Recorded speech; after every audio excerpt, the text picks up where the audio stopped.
Okay, great. So a few more people have joined, so I think we'll get started. Got a lot to get through this morning, so let's crack on. So first of all, thanks everybody for joining.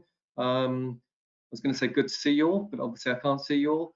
But nice to have you here joining us for this Foundation Audit webinar. So a little bit about what we're going to cover today. Just going to take you through a little bit about wood for trees.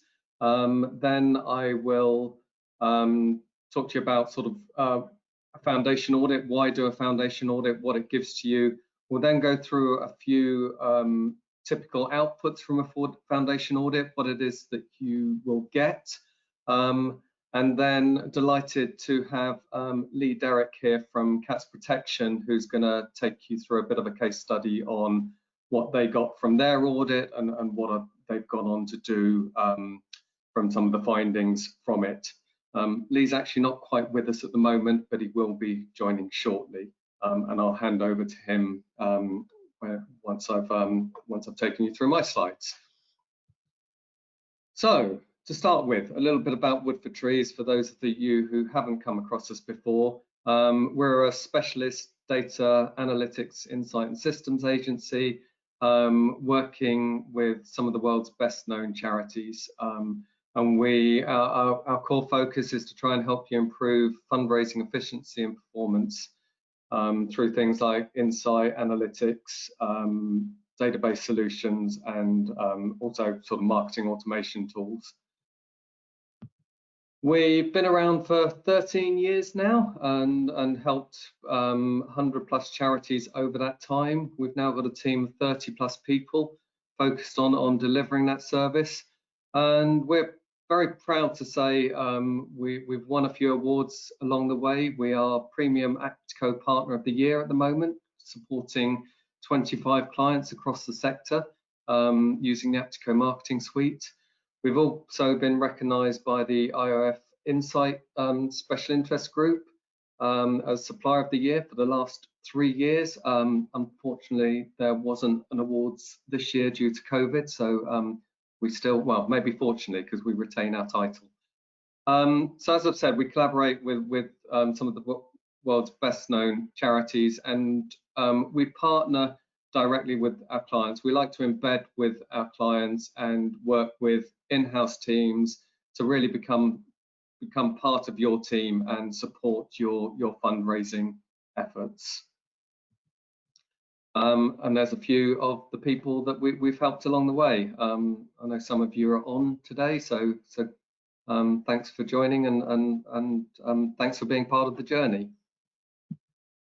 So how does it all work, what we do? Well, we've boiled it down to sort of 3 very simple steps. I'm not sure it is quite that simple when it comes to it, but essentially we take the data from your CRM, holding all your supporter information, their interactions, their communications, their transactions, etc.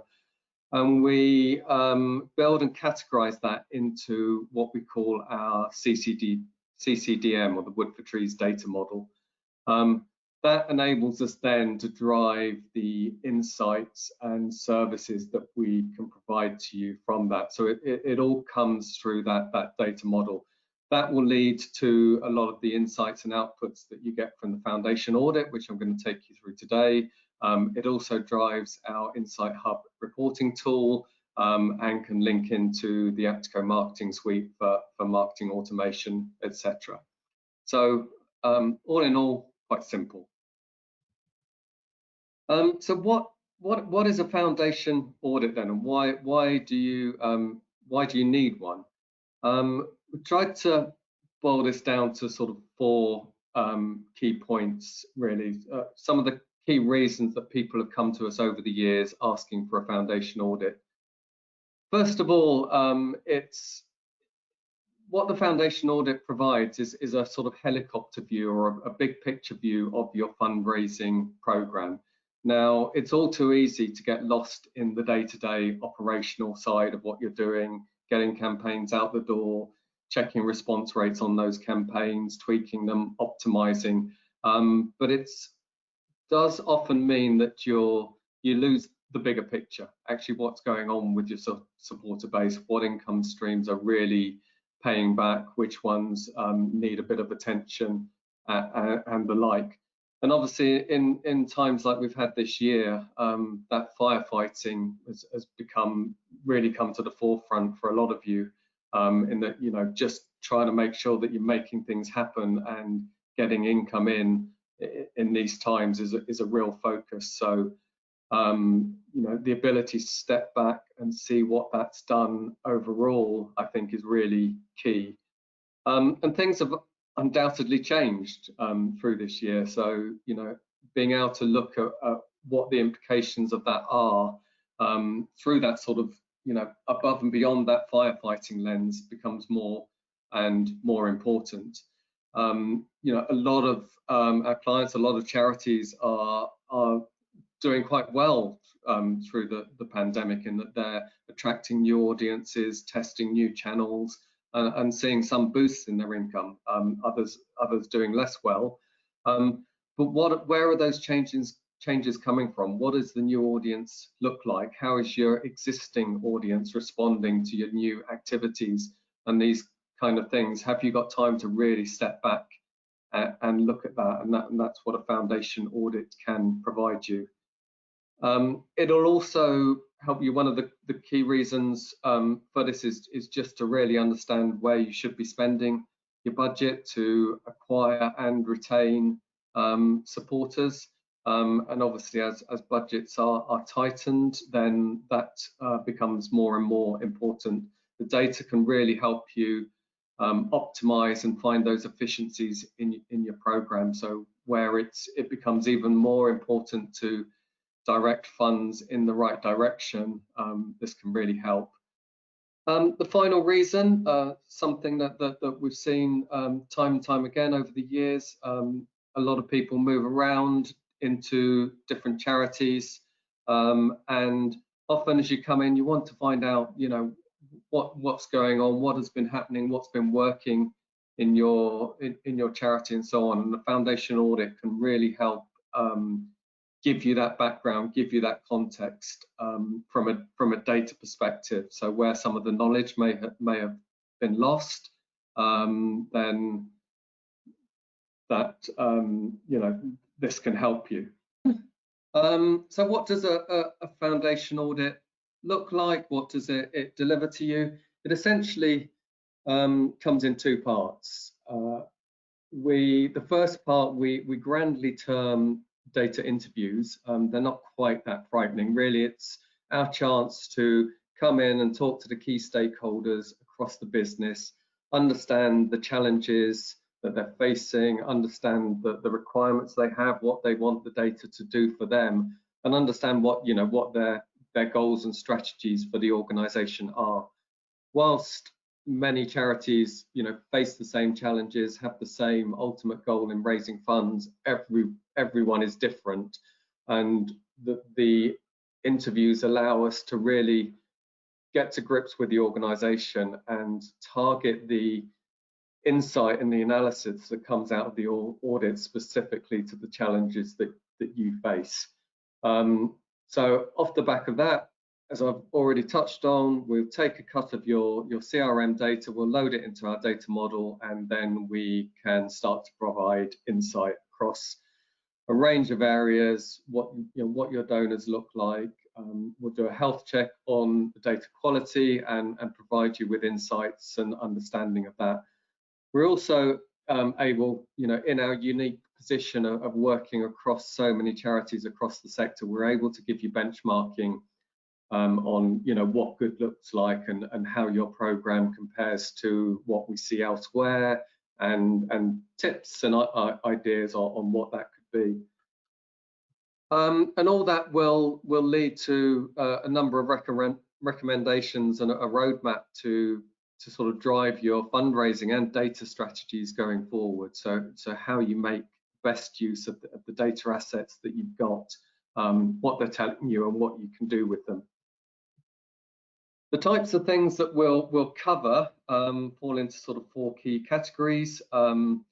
First of all, a sort of fairly broad overview on what your donors look like. We'll then put a bit of a focus on recruitment, then try and understand how you're retaining those supporters, what sort of tenure you're getting, what sort of lifetime value the different groups are driving, and into how you sort of improve and develop that, nurture and engage your supporters through their journey with you. As I touched on, no one audit is the same, so these are sort of broad areas that we'll cover, but we'll use the data interview process to really target the specific areas that you require focus on and that you want to drive. And leading on from the audit, we'll put together, as I said, a development roadmap of the kind of things that you might want to do going forward. So it could be a specific focus on individual campaign analysis. It could be building predictive models for you. Could be looking at your supported journeys and driving on to sort of next best action processes, recommendation engines, and the like. But the foundation audit provides the groundwork and the foundation to drive all that going forward. So that's what an audit is. That's why you need an audit. So I'm now going to go on to take you through a number of typical slides that will come out of an audit. Now, as I've said, no two audits are the same. So this isn't a sort of menu of exactly what you'll get, but it's a few chosen slides from some audits we've done previously on the types of things that people have found interesting and been useful in driving their fundraising. So first of all, we'd step back and understand your objectives. This comes from initial discussions with you, but also out of the data interviews. So really, what are the key things that you want to drive? And we'll also go through some of the key themes that we heard during the interviews. Now, the interviews are confidential. It's good to give people a sort of channel to talk about their needs and requirements, but we will feedback the general themes, some of the quotes anonymously that we've got from people and what it means here. So, what does the resourcing look like? How is reporting working in the organisation in this case? Repetition of tasks, so understanding where people are spending a lot of time doing things that could be sped up, could be automated, could be done in different ways, and trying to give you the ways to really use the data and information that's in your CRM to the best the best that you can. A common issue that we do find, the CRM is used as a repository and people are putting data into it, but they're not necessarily getting all the value that they should be getting out of it, and that's one of the points of the foundation audits, trying to unlock that value. So, as I said, some example slides here. We'll typically start with some top level counts, how many people that you've got on the file, what sort of total income that's driving, bit of a gender split, whether you've got age on your database. Also looking at the activity status, so whether your donors on the database are actively giving to you, and we'll typically categorize into 5 key groups.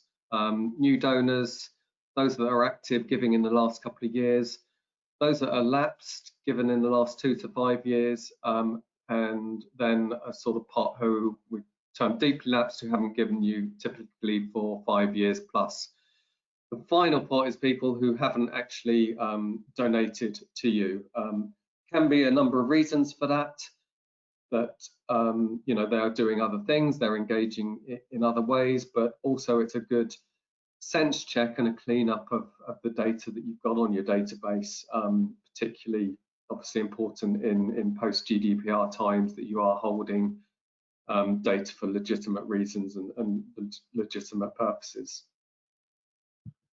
Who are these people that you've got on the database? One of the quick and simple things that we like to do and often gets a lot of the most attention and talk is just a simple word cloud on the names on the database, but it can tell you quite a lot about the types of people that you've got on there. So here you see a lot of David, Johns, Pauls, Marys, sort of quite traditional names, and will tell you quite a lot about your audience. Where are your audience? Everybody likes a map, so starting to plot that and see where your hotspots are against the UK population. So here we're showing the whole database as a whole, but also drilling that down into actual active financial donors. So you can see a different picture that this example here of a charity is sort of really focused on couple of specific regions where they're getting their donations from. They've got a lot wider coverage across the CRN. So why is that? Why are they not getting donations from those other areas? And a demographic profile. We hold a demographic tool called Sonar, which enables us to tag to your donors through their postcode and then understand the profile of your donors. And again, we can break this down by different groups in the donors, but it certainly gives you a good idea of who your donors are. Typically, we'll look at this through the wealth and life stage lenses that Sonar has. So we can see in this example here, this charity's got a very wealthy profile and quite a sort of leaning towards the latter life stages, which is a fairly typical profile. Interestingly, with this one here, though, we can also see that there's a bit of a prevalence of young singles. So there's also a slightly different audience sitting on the database, and interesting to drill in and understand who those people are, how they're engaging, why they're engaging, and are they different to the rest of the audience. Once we've established who your supporters are, we start to go in then to look at some of the financial trends, what's going in with your donations, and at top level, the overall trends. Typically, we'll look over the last 10 years. In this picture, we see a fairly flat profile. We grade out the legacies because that tends to sort of be a bit more volatile. So if you take overall income is quite up and down in this example, but if you take legacies out of it, the profile does look a little bit flatter, although there are peaks and troughs, as you can see. So drilling into that, where is that income coming from? What are the products that are driving that information? So we're now starting to break that down by a categorization of typical products, and hopefully you'll all recognize that categorization down the right. And what we can also see in those spark lines on the right is what the trends are in the different products. So we can see actually in community fundraising, there's a sort of fairly steady increase, but in gaming up the top there, we see a very sharp increase in recent years, although it still remains sort of quite small compared to the rest of the product, rest of the products. We can also here highlight out the corporate and trust fundraising and show that that's actually where the peaks and troughs are coming from. So again, even above and beyond legacies, if we take those out, we can see we'd actually see a fairly flat picture across the rest of the income streams. So also looking at the same information, how your income's coming in year on year, but looking at it through the lens of what channels are driving this. And here we see a really sort of steady increase in online. So, a sort of fairly typical picture across a lot of the clients that we're looking at as digital becomes more and more prevalent, that is starting to drive. But you can still see here that, you know, traditional methods, in this case, this example, this charity is using a lot of postal donations, and that's still driving the majority of their fundraising income. So that's a quick touch on income. As I said, you know, we'll drive into sort of more detail specific to each individual charity depending on the outcomes of those data interviews. On to, you know, what does your recruitment look like? I think one of the things that's often missed in that big picture is looking at the overall supporter database volumes, but also the active file size. It's surprising how often I ask that question and people, you know, can't give a definitive answer to that. And it's really important to look at this because it will show you, you know, where things are driving towards in the future. You might see a sort of fairly stable income pattern, but, you know, are you gaining or losing supporters, which will show you what income might look like in 2, 3, 4, 5 years time to come. This example, we see quite a nice picture where they are increasing the file size. And you can see by the green and red lines there that that's driven by the fact that obviously acquisition is increasing, but importantly, it's staying ahead of the number of people that the charity is losing. So they're keeping topping up that file. And where are those supporters coming from? In this example, this is a charity that's very much driving their recruitment through an events program. Now that can lead to sort of dangers when we start to look at tenure and lifetime value, in that, you know, events recruits are typically sort of fairly short-lived in that they'll do 1 or 2 events and you know, you could see income to drop. So understanding that, seeing that is really important to know. Obviously, none of us have the luxury of hindsight and knowing that what would have hit this year was going to hit, and probably seeing this and you know, if you'd known what was going to happen, having a program driven by events would probably have been a red flag. But unfortunately, crystal balls don't go that far. So once they're recruited as well, what are they going on to do? And looking at, I think this is a really key, important part of the process, understanding what the crossover is. And as in this example, and what we'll see across many of our clients, is that is often fairly limited. The volumes of people that are just doing one product, just doing the product that they were recruited on, tends to be very high. So you know, drives a need to try more cross-sell, to look at the areas where there has been some successful cross-sell, and then try to work on those, increase those, optimize those, and drive that further. Check on time. So on to retention and lifetime value. Going back to the idea of sort of low retention and a high churn in a file, this slide shows you where your income is coming from year on year by the year of recruitment that the supporters who are giving that income. And what it shows is that if you look at the top 2 colors across the bars, those are the people that you've recruited in the 2 years prior to the year in question. And it's showing here that typically 50% of income is being driven by supporters who were recruited in the previous year or the year before that.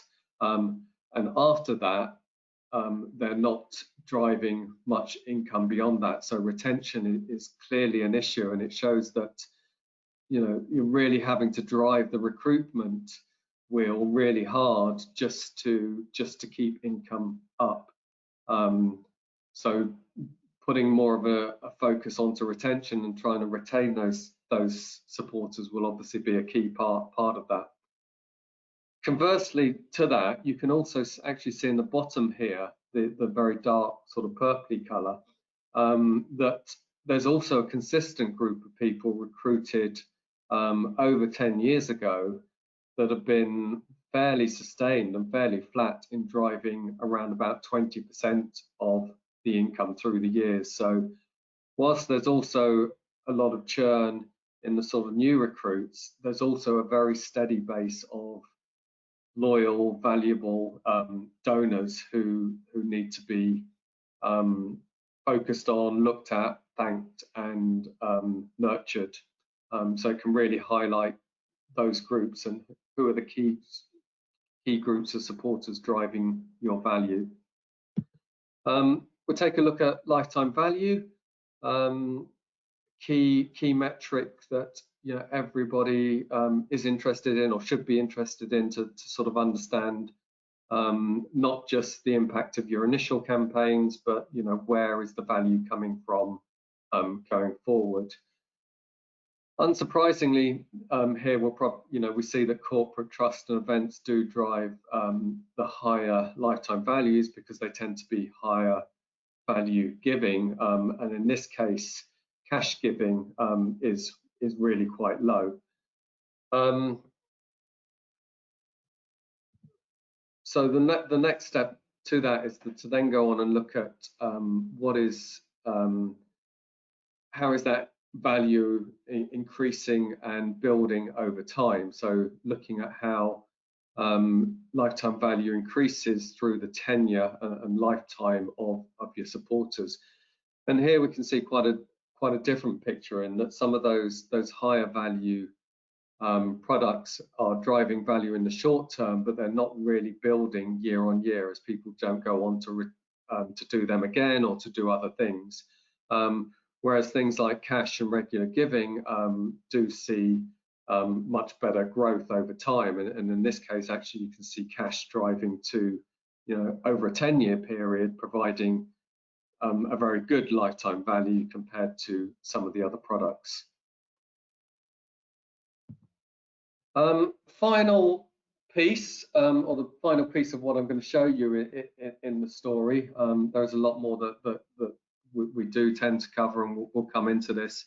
But it's then to start looking at, we've seen the context, we've seen what's going on, but to try and understand how your campaigns or your campaign program is driving into some of those metrics and insights that we've just seen. So again, starting at a top level, we'll look at your overall mailing history, typically over time, the number of mailings that you've been sending out and the response rates that you've been getting. Here we see a picture of sort of large volumes of mailings in the first 3 years. That dropped in 2011, 2012. So something happened at the charity to sort of take a change of strategy, a change of tack. But volumes have remained fairly steady since then. However, response rate has been falling in the last 5 years. So obviously a worrying trend that if you're sending out similar sort of volumes, getting a lower response rate, you're likely to be getting therefore less responses and probably less income. Breaking that down then into the different types, so we can sort of understand which methods, which products are performing best, and how the response rates compare against those, where your program is focused, what you're sending out most of. Here we see that the warm appeals are performing well. Interestingly, for this charity, not doing a lot of telemarketing and a pretty poor sort of response rate to what we typically see from telemarketing. So is there an opportunity for telemarketing here in this example? Another one of my key slides, another one of my favorite slides is the overview on your mailing history in terms of what people are receiving from you. So not looking at the campaign by campaign basis, but looking at it through a supporter lens and saying, for each supporter, how many mailings have they received in the last year? and how many responses have you received from those.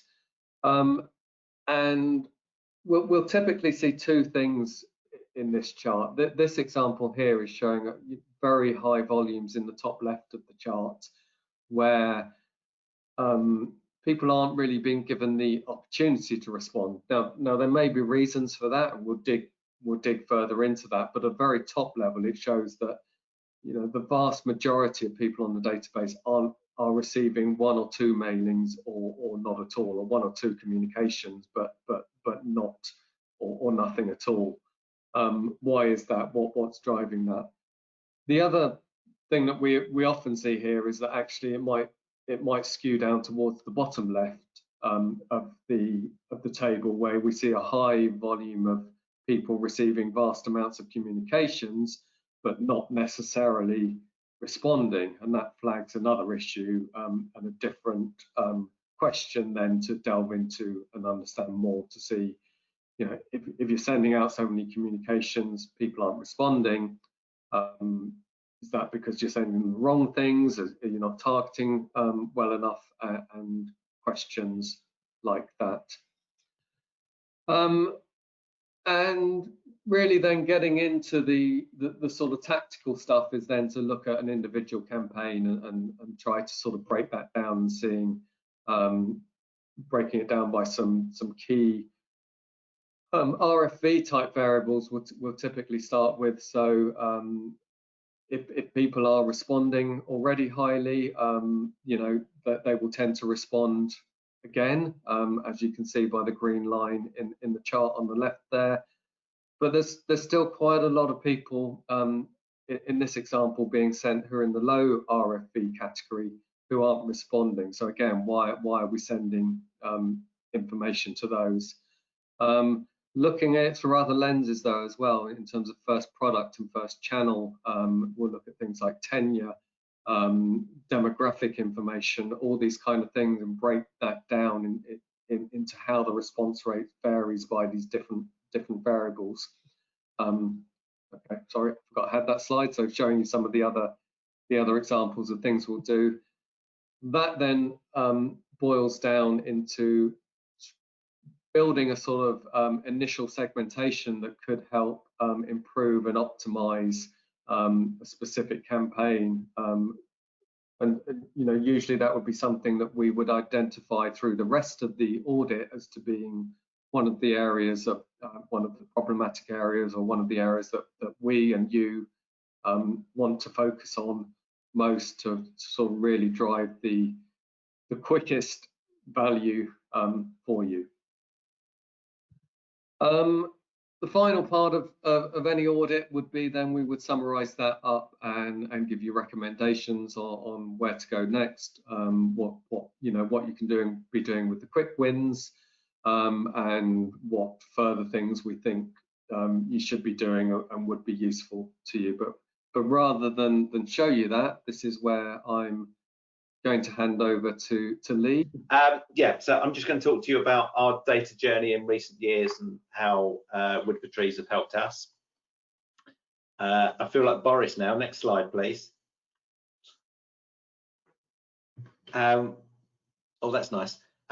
So this is two semi-detached houses in Horsham, which was Cash Protection's head office only 16 years ago. We've now got a head office with room for 200 staff. We've got the largest cattery in Europe, maternity wing, dental, surgical operating theatre, visitor centre, cafe, warehousing, 3 donkeys, all set in acres and acres of Sussex countryside. Oh, and we raise £70 million a year, 22 million of it through direct marketing. But we only started DM in the year 2000.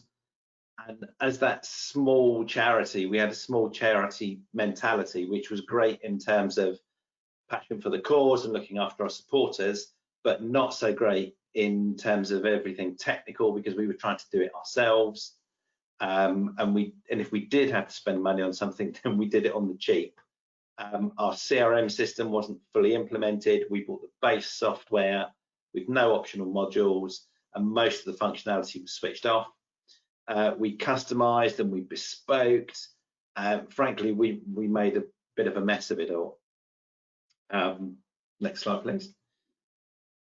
So we knew that we had a problem with unorganized, inconsistent data. We knew what we wanted to do. We just didn't know where to start. And that's where Wood for Trees and the Foundation Audit came in.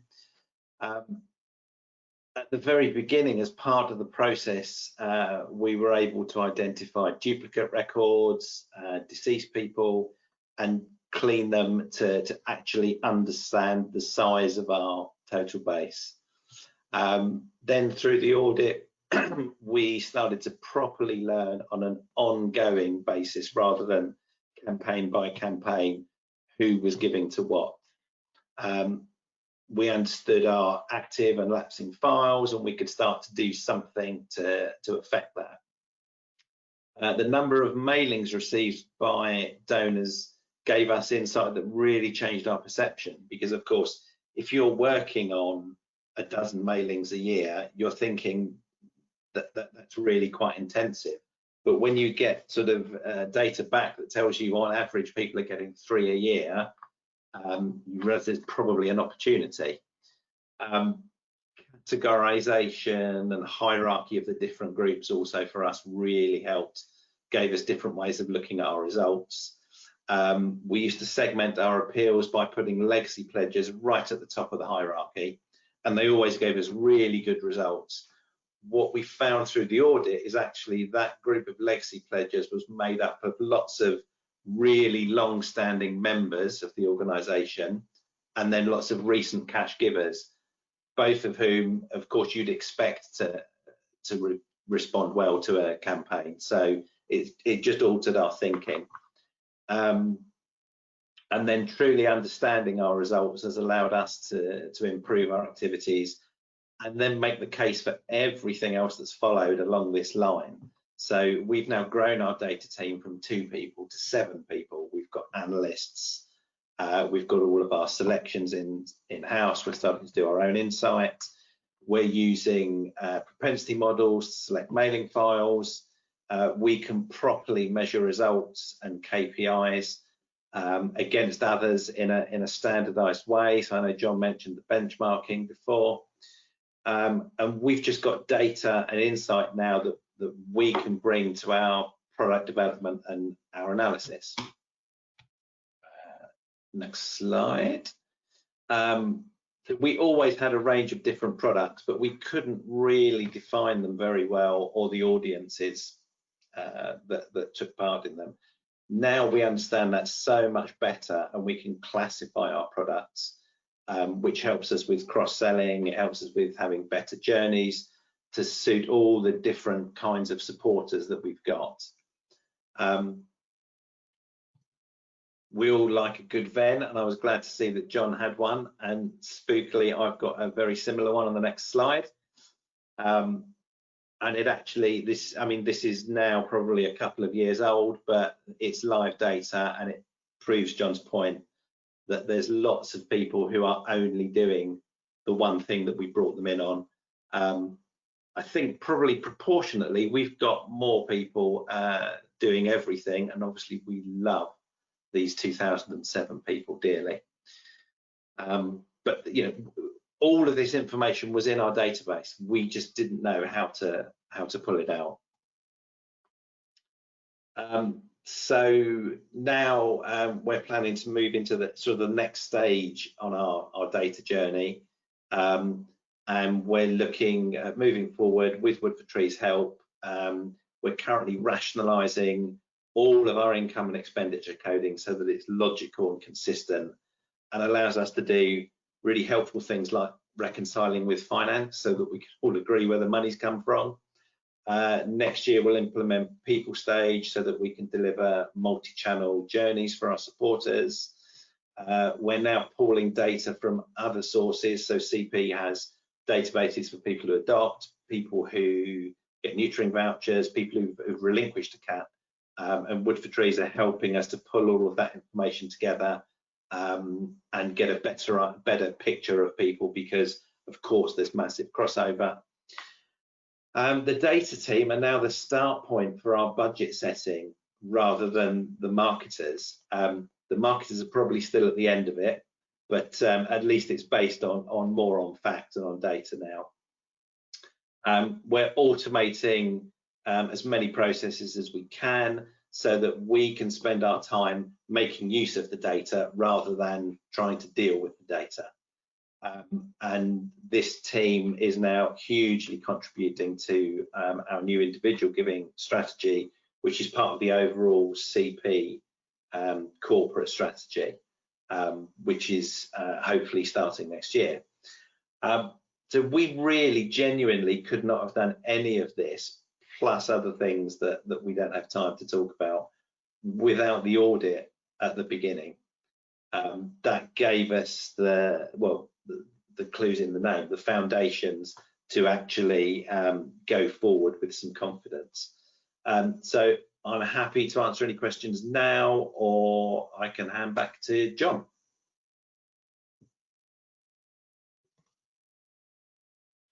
Thanks, Lee. Great for that. Really good to hear. Good to hear your take on it. So I'm getting a lot of echo.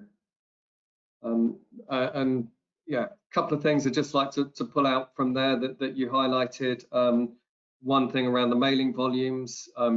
Yes, I think it really does give a different lens to that, and hopefully has helped you, look at things in a different way, as you said. Love the fact that you pulled out a Venn.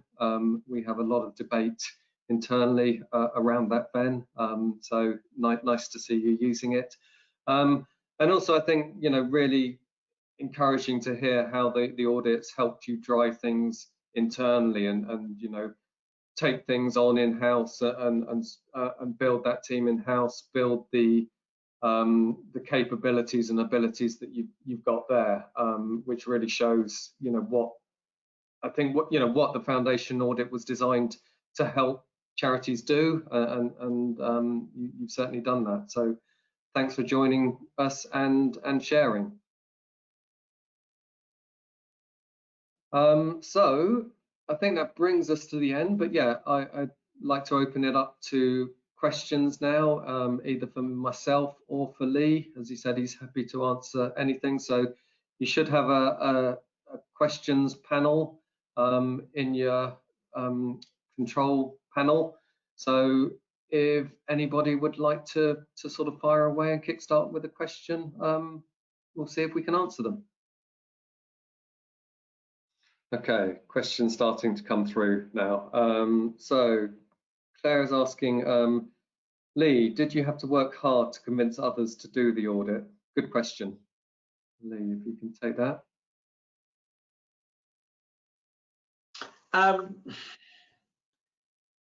Yes, yes and no. I mean, as always, there's different parts of the organisation where we're more or less on board than others.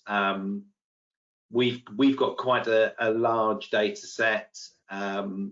We've got and we had some quite out of date data, so it wasn't a small exercise to clean the data, but we've been exporting files to mailing houses, getting them to clean the data, and not actually reading the information back. So we were aware that we were wasting money, so we made a bit of a case on that. From our point of view, that the data team was originally, a data person who sat within the DM team. So we're quite lucky. We've got investment from trustees, and we've got the budget. So the fact that the data function sat within direct marketing meant that we could afford to make that decision, if that helps. Yeah, cool. I think it is a good question. It is often something that we'll work with clients to help support them in selling it in across the wider organisation. Showing case studies, showing how it's helped other people, and understanding, the challenges that you're facing at the moment, is all part of that process. Okay, I'll I'll move on to close off then. I'd just like to thank again you all for attending. Great big thanks to Lee for joining us and sharing those thoughts from him.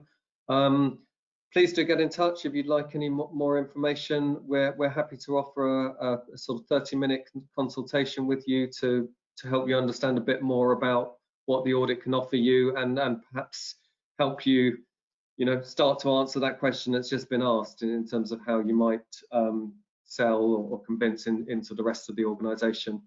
So thanks again, everybody, for joining, and have a good rest of the day.